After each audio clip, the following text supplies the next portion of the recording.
Effectivement, je suis avec désolation tout ce qui s'écrit, se raconte dans les réseaux sociaux contre l'Église catholique autour de cette histoire. Je commencerai par dire qu'on nous lance, on jette les pierres que sur un fruit mûr. Donc ça, c'est déjà à considérer. Mais j'aimerais me résumer à rassurer aux fidèles catholiques et aux hommes de bonne volonté autour de tout cela. J'ai retenu trois choses. Il y a une photo dans laquelle on retrouve M.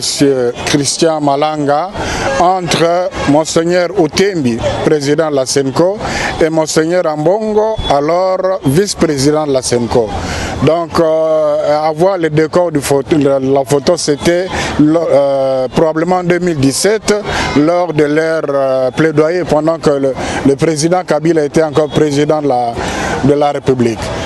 Et soyez rassurés, ni avant la photo, ni après la photo, personne de ces deux évêques n'a eu un contact personnel avec M. Christian Malanga. Deux, il y a des gens de mauvaise foi qui présentent le chargé d'affaires de l'Annonciature, Monseigneur Andri, qui avait accompagné son éminence le cardinal Ambongo auprès du chef de l'État, avec un des assaillants, un de peau blanche qui a été dans le groupe de ceux qui ont attaqué l'honorable Vital Kamerhe et le palais du plèbe. Il s'agit de deux personnes différentes. D'ailleurs, au moment où s'est passé ces événements à Kinshasa, Monseigneur Andri, qui avait accompagné son éminence le cardinal chez le président, était avec moi à Kananga.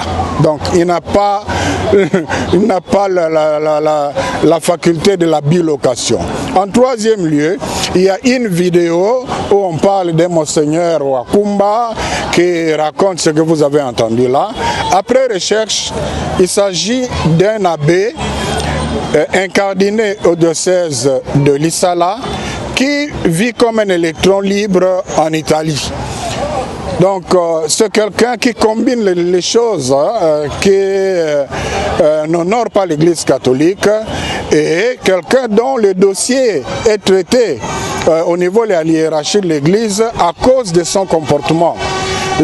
Et personne, ni son évêque, ni le prêtre de son diocèse, ni les gens, personne ne sait comment il a eu le titre de Monseigneur. Dans l'église catholique, ce n'est pas comme dans d'autres églises où on se réveille le matin, on se donne le titre de bishop ou archibishop. Ça ne se passe pas comme ça. Donc là, ça ne va pas. Alors, il n'engage pas l'église catholique. Et d'ailleurs, un prêtre qui parle d'un état de Saint-Pierre et Paul, mais il a oublié toute sa théologie. Donc, cet ordre de Saint-Pierre et Paul, tout ce qui allait sur le net, ça ne se retrouve nulle part dans la liste des ordres de Saint-Siège. Donc, tout est fausseté, fausseté, fausseté. Ce sont des gens de mauvaise foi. Je ne sais pas pourquoi ils en veulent à l'Église catholique. C'est pour ça que je dis on ne jette des pierres que sur un fruit mûr.